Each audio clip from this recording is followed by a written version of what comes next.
त्र्यम्बकं यज्जामहे सुगन्धिं पुष्टिवर्धनम् उर्वारुकमिव बन्धनान् मृत्युर्मोक्ष्यमामृतात्। आपके सुखों के लिए तत्पर एनर्जी गुरुजी। अधिकांश समय साधनाओं और अनुसंधान में लीन रहने वाले एनर्जी गुरु राकेश आचार्य भगवान शिव के अनन्य भक्त हैं। उन्होंने भगवान शिव को ही गुरु बनाकर अपना जीवन उनके अधीन कर रखा है। कॉस्मिक एनर्जी पर उनकी रिसर्च विश्व में अद्वितीय है। एनर्जी रिपोर्ट उनकी रिसर्च का एक उत्कृष्ट नतीजा है, जिसके जरिए विश्व में पहली बार किसी भी व्यक्ति की आने वाली ऊर्जा को रीड किया जा सकता है। इससे पहले स्कैनिंग करके लोगों की वर्तमान ऊर्जा का ही पता लगाया जा सकता था। एनर्जी को सूक्ष्म रूप में ग्रहण करते रहने के कारण भोजन अब उनकी जरूरत नहीं रहा। पिछले कई वर्षों से वे भोजन ग्रहण नहीं करते। अपनी असाध्य समस्याओं को लेकर हजारों लोग गुरुजी तक पहुंच रहे हैं। गुरुजी का कहना है कि आप उनके पास आ गए, बस यही आपका उपाय है। अब आप एंजॉय करें।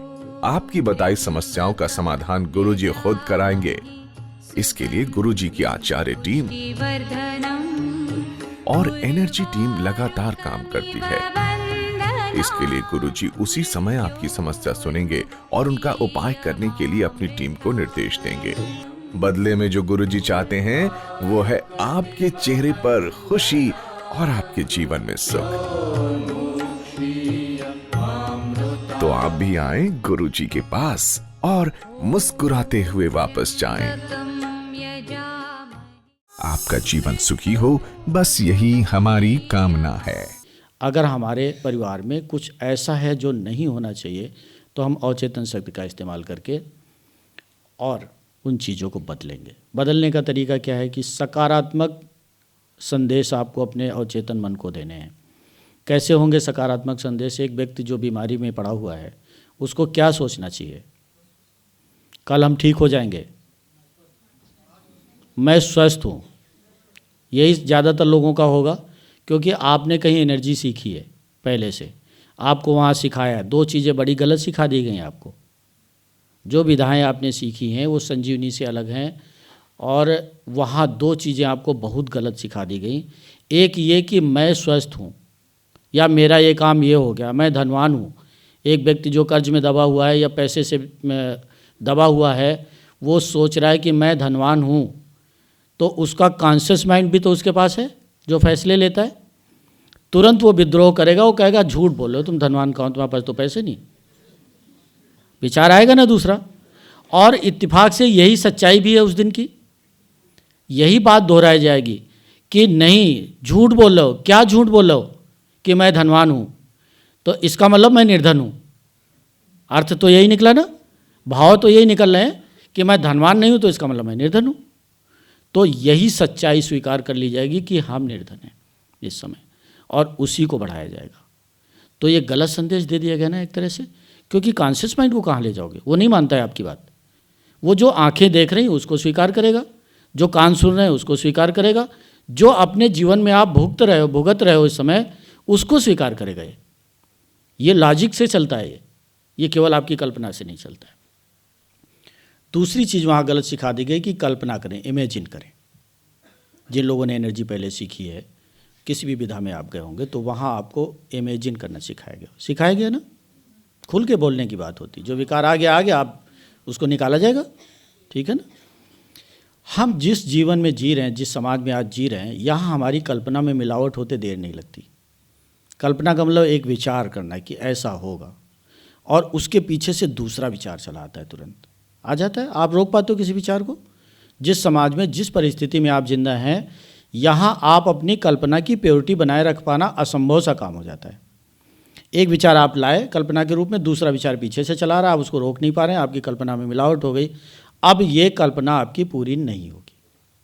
तो हम क्या करेंगे? हम विज्ञान का इस्तेमाल दोबारा करेंगे। विज्ञान क्या था कि हमारे शरीर के अंग हमारा कहना मानते हैं। हमारे इसी तरह से सूक्ष्म शरीर भी हमारा कहना मानता है, और इसी तरह से जो ऊर्जाएं हमारे लिए बनाई गई वो भी हमारा कहना मानती हैं। तो हम सीधे उनको निर्देश दे देंगे ना। हम अपने आभामंडल को, ऊर्जा चक्रों को, संजीवनी शक्ति को, जो भी ऐसी शक्तियाँ जो हमारे काम आएंगे, हम सीधे उनको निर्देश दे देंगे। एक और विचार यहाँ, आपका कॉन्शियस माइंड, जो दुनिया आप देख रहे हैं आज की तारीख में, उस दुनिया के हिसाब से एक और विचार आपके अंदर आएगा, विकार आएगा, विचार नहीं कहेंगे, विकार आएगा। और यही विकार आपको उठने नहीं दे रहा है। वो ये कि ये तो घमंड की बात है, हम कैसे निर्देश दे सकते हैं, हम अपनी कुंडली को कैसे निर्देश दे सकते हो, तो बहुत बड़ी चीज़ है। हम अपने आभामंडल ऊर्जा चक्रों को कैसे निर्देश दे सकते हैं, ये तो बहुत बड़ी चीज़ है। भगवान शिव ने जिस संजीवनी को बनाया, जिस शक्ति को बनाया है, उसको हम कैसे कमांड दे सकते हैं, हम कैसे निर्देश दे सकते हैं? आता है ना विचार, बहुत से लोगों के दिमाग में आता है। ये छोटेपन का विचार है। हमने अपने आप को स्वीकारा ही नहीं, अपनी शक्तियों को स्वीकारा ही नहीं। हमने तो अपने आप को छोटा माना हुआ है कि नहीं नहीं नहीं, ये हमारे बस की बात नहीं, हम कैसे भगवान शिव की शक्तियों का इस्तेमाल कर सकते हैं। आप वो, और जबकि वो आपको छूट दिए बैठे हैं, वो कह रहे हैं बोलो शिवो हम, उन्हीं का बनाया हुआ मंत्र है ये, शिवो हम। उन्होंने ही छूट दिए कि अपने आप को बोलो कि हम शिव हैं। खुद वो कह रहे हैं कि आप बोलो कि शिव हैं, मतलब स्वीकार करो कि हम शिव हैं, शिव जैसी शक्तियाँ हम में हैं, या कि शिव की शक्तियों का इस्तेमाल करने का अधिकार हमको है।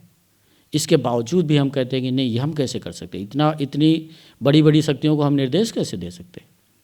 ये विचार एक आता है हमारे मन में, बार बार आता है, और ये विचार हमको छोटा बना देता है कि नहीं, हम इस लायक नहीं, हम इस काबिल नहीं कि हम बड़ी शक्तियों से काम ले सकें। आज के बाद ये विचार नहीं आना चाहिए। आप जब शिव समान होने जा रहे हो, अपने भीतर के शिव को जागृत करने जा रहे हो, तो या नहीं भी जागृत हो रहा है किसी व्यक्ति का, तो आप आपके अंदर जो शिव है उसका सम्मान तो करो, उसको मानो तो हाँ, ये सब कुछ इस्तेमाल करने लायक है, ये बड़ी शक्ति है। कुंडली अगर आपके अंदर है, बड़ी शक्ति है, तो उसका सम्मान तो करो कि ये सब कुछ इस्तेमाल करने लायक है। इतना तो हम कर ही सकते हैं ना। अगर हमको अपने आप को अपना भगवान मानने की दुविधा हो रही, हम अपना भगवान मानने की बात कर रहे हैं, दूसरे का भगवान मानने की बात नहीं कर रहे हैं। दूसरे का भगवान तो बैठे ही, उसने दुनिया बनाई हुई है, और उस भगवान ने हमारे लिए जो शक्तियाँ बनाई हुई हैं, उनके इस्तेमाल की हम बात कर रहे हैं। सिर्फ इतनी सी बात है कि उसने बड़े विश्वास के साथ हमारे शरीर को बनाया, हमारे मन को बनाया, हमारे दिमाग को बनाया, और हमारा निर्माण करते समय भगवान के मन में पूरा विश्वास था कि हम उसकी बनाई हुई हर शक्ति का इस्तेमाल करेंगे। लेकिन हमने नहीं मानी उनकी बात, हमने अपने आप को छोटा बना लिया। हर जगह हम गिड़गिड़ाने लगे, हर जगह हम मत्था टेकने लगे। किसी भी व्यक्ति के सामने हम अपनी परेशानी समस्या लेकर रो पड़ते हैं जाकर के। किसी ने जरा सी सहानुभूति दिखाई या जरा सा भ्रम जाल फैलाया, जरा सा पाखंड फैलाया, तो हम अपने आप को संभाल ही नहीं पाते हैं, फंस जाते हैं वहाँ जा कर के। मतलब सिर्फ ये है कि हम अपनी ऊर्जाओं का, अपनी शक्तियों का इस्तेमाल नहीं कर रहे हैं जो हमारे लिए बनी थी। केवल इतनी सी बात है, इसलिए आपको मारे मारे घूमना पड़ता है, इसलिए आपको दर दर भटकना पड़ता है अपनी समस्याओं को हल करने के लिए। अब ये नहीं होना चाहिए, समस्याएं तो होनी ही नहीं चाहिए। इसके बाद हम पैदा इसलिए हो कि हम अपनी कामनाओं को पूरा करें भाई। या हम समस्याओं में इतना फंसे हुए हैं, कामनाओं की नौबत ही नहीं आ रही, उनका नंबर ही नहीं आ रहा है, वो बहुत पीछे छूट गई हो। अब ये नहीं होना चाहिए। इसके लिए आपको अपनी शक्तियों का इस्तेमाल करना, अपने आप को पहचानना है। आप अपने आप को रिकॉग्नाइज नहीं करोगे, आप अपने आप को अपना भगवान नहीं मानोगे, आप अपने आप को अपना शिव नहीं मानोगे, तो कौन रिकॉग्नाइज करेगा? क्यों पड़ोसी आपकी इज्जत करेगा? चाहते हम सभी हैं कि हर आदमी इज्जत करें, बाहर निकले तो पड़ोसी मेरे को नमस्ते बोले। मैं तो चाहता हूँ, पता नहीं आप लोग चाहते हैं कि नहीं चाहते हैं। सभी चाहते हैं कि जो व्यक्ति सामने आए वो अभिवादन करे, या हमने अभिवादन किया है तो उसका ससम्मान जवाब दे। सभी चाहते हैं ना। चाहते हम ये हैं कि हमको सम्मान मिले, और हम अपने आप को खुद ही सम्मान नहीं दे पा रहे हैं। तो ये भ्रांति है ना, इस भ्रांति से निकलना होगा कि ऐसा बिल्कुल नहीं। अब हम अपने भगवान हैं, हम अपने जीवन का निर्माण करेंगे, हम अपनी शक्तियों का इस्तेमाल करेंगे। उन शक्तियों का हम कहीं अतिक्रमण करने नहीं जा रहे, किसी और का अधिकार मांगने नहीं जा रहे हैं। हम तो सिर्फ अपना अधिकार मांग रहे हैं, वो अधिकार जो दुनिया बनाने वाले ने हमारे लिए बनाया है। इसके लिए अपने आप को शिव के रूप में स्वीकार करना पड़ेगा। क्यों शिव के रूप में स्वीकार करना पड़ेगा? क्यों स्वीकार करना पड़ेगा? क्योंकि थोड़ी देर पहले आपने नाम दे दिया है, अपने भगवान को नाम दिया ना आपने। आप जो चाहो वो नाम दे दो, लेकिन ज़रूरत यह है कि अपने आप को अपना भगवान मानो, और उसके बाद आप अपना कोई भी नाम दे दो। दुनिया बनाने वाले भगवान को हमेशा धन्यवाद दो कि आपने इतनी खूबसूरत दुनिया हमारे लिए बनाई, आपने इतनी जतन से मुझे इस दुनिया में पैदा किया है, और मेरे सुख के लिए कितनी चीज़ें आपने बना रखी जितनी कोई विज्ञान तैयार कर ही नहीं सकता है। इतनी अथाह चीज़ें, असंख्य चीज़ें आपके लिए इस दुनिया में हैं जो आपके जीवन के लिए हैं और आपके एंजॉय करने के लिए, आपके सुखों के लिए हैं। इसके लिए उनको धन्यवाद देना है। इसके लिए उनको धन्यवाद देना है कि उन्होंने आपको असीमित शक्ति का मालिक बनाया हुआ है, असीमित शक्ति जिसकी कोई सीमा नहीं। आप दुनिया जीतने निकलेंगे तो दुनिया जीत ही लेंगे, इसका ध्यान रखना है। लेकिन यहाँ पे जो लोग समस्याओं से घिरे हुए हैं वो अपने आप को कंपेयर कर लेते हैं, फिर छोटा कर लेते हैं अपने आप को कि कैसे मैं अपने आप को भगवान शिव के रूप में देखूं, कैसे मैं अपने आप को अपना भगवान मानूं। मैं तो इतनी समस्याओं में फंसा हूँ, मेरी तो उंगली में दर्द हो रहा, मैं भगवान कहाँ हूँ। बहुत से लोग कहते हैं क्या आज सुबह घर से निकले तो घर में झगड़ा हो गया, मैं कौन सा भगवान हूँ, मैं कैसा भगवान हूँ।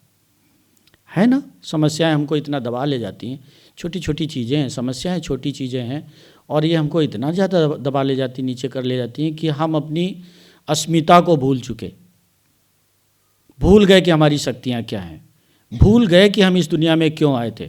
बस जूझ रहे हैं उन छोटी छोटी चीज़ों से। तो समस्याओं ने अतिक्रमण कर लिया है, हमारी पर्सनालिटी पे अतिक्रमण कर लिया, हमारे चरित्र पे अतिक्रमण कर लिया, हमारे जीवन पे अतिक्रमण कर लिया, हमारी शक्तियों पे अतिक्रमण कर लिया। आज वो अतिक्रमण तोड़ दिया जाना, उसको हटा दिया जाना और दोबारा नहीं होने देना है हमको। तो समस्याएं आज आपके पास क्या हैं, इस पे विचार नहीं करना है। कल हमारा ठीक होगा, अच्छा होगा, शानदार होगा, हमको ये विचार करके रखना। आज आपके जीवन में कोई दुख हो सकता है, कल का संदेश देना हमको अपने अवचेतन मन को, कल हमारा शानदार होगा। ठीक है, आज मैं सुखी हूँ अगर आप गलती से बोल दिए तो आपके पीछे डंडा लेके खड़ा हुआ है। कौन खड़ा हुआ है? Conscious mind. वो कहेगा कहाँ सुखी हो भैया, आप कहाँ से सुखी हो, आपको तो ट्रेन का रिजर्वेशन भी नहीं मिला हुआ है। तो ये समस्या हो गई ना। फिर आप तुरंत स्वीकार कर लो, हाँ यार ये तो ठीक है, मैं कहाँ सुखी हूँ, मैं तो झूठ ही बोल रहा हूँ। और एक बार आपने इसको स्वीकार कर लिया तो बस लाइन लग गई समस्याओं की वहाँ पे। तो आज हमारा हो सकता है कुछ पीड़ा में हो, कुछ दुख में हो, कुछ कष्ट में हो, कोई असुविधा में हो, किसी दुविधा में हो, ऐसा हो सकता है आज। कल हमारा शानदार होगा, ये संदेश हम अपने देंगे, अपने सबकॉन्शियस माइंड को, अपनी अवचेतन शक्ति से हम यही काम कराएंगे। कल हमारा शानदार हो, इसके लिए हमको अपनी अवचेतन शक्ति का इस्तेमाल करना है। आज जो है उसको आज ही भूल जाएंगे हम। बस शर्त इतनी है कि आज जो तकलीफ़ें हैं इनको सोने से पहले हम भुला देंगे कि हाँ ठीक है, जो होना था हो गया, ठीक है यार, कल मेरा सब कुछ ठीक होगा। ठीक है, इस तरह से संकल्प देना है। आज आपका बच्चा अगर पढ़ने में कमज़ोर है तो आप भुला देना है कि हाँ चलो आज तक की बात थी, कल से हमारा बच्चा शानदार हो जाएगा पढ़ने में। आज हमारा जीवन साथी कहीं मारा घूम रहा है कि किसी के पीछे लगा हुआ है, उसको भी हम माफ़ कर देंगे, चलो कोई बात नहीं, आज तक की बात थी, कल से तुम हमारे अपने होगे, कहीं नहीं जा पाओगे। आज हो सकता है हमारी जेब में पैसे ना पड़े हों किसी वजह से, लेकिन कल हमारी जेब भरी हुई होगी, हम ये संकल्प लेंगे, ये मैसेज देंगे। क्लियर हो गया? कोई दुविधा किसी को?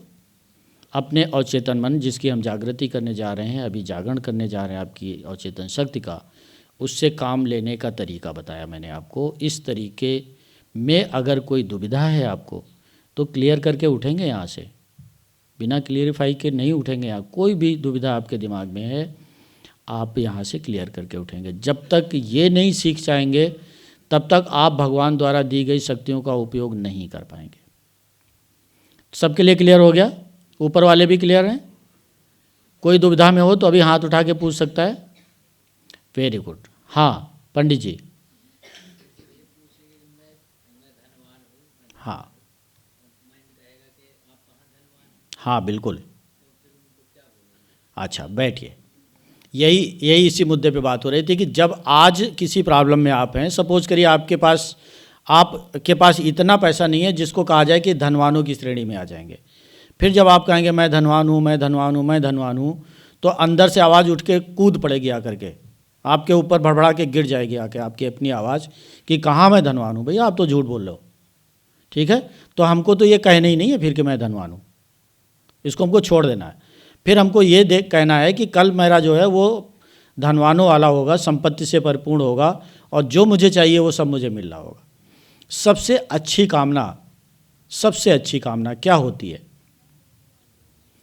मैं सुखी रहूं। कौन बोला? पीछे, ऊपर से। Very good, very good.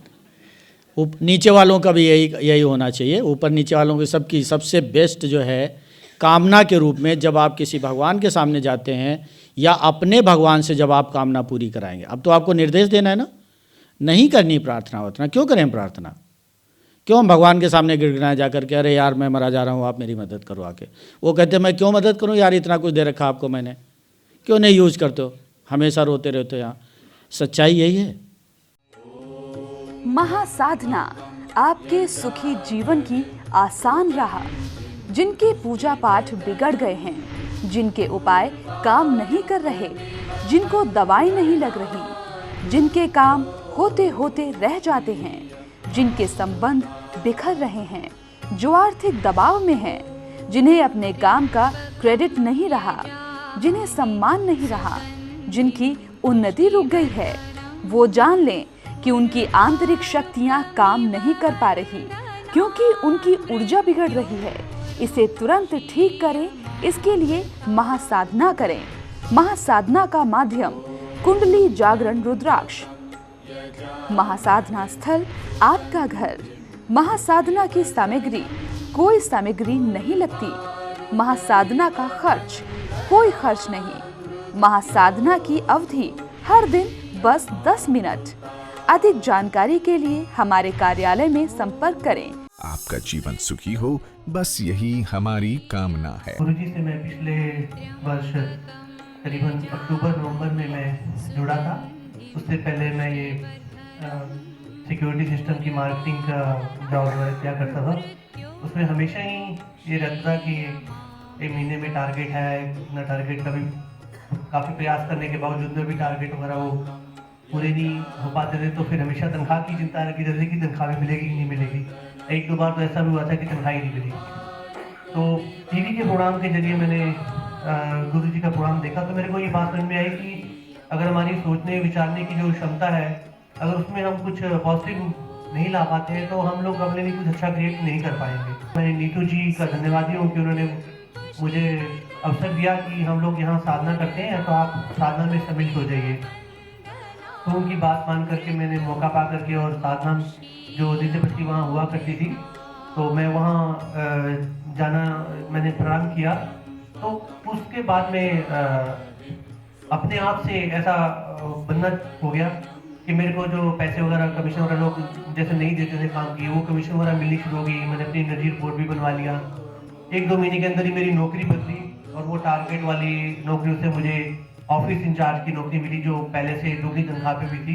और वहाँ पे कोई टारगेट या कोई सेल इस तरह का कोई ऐसा दिमागी परेशानी वाला काम भी नहीं था, जो मैं बड़े आराम से मैं उसको मैं कर सकता था।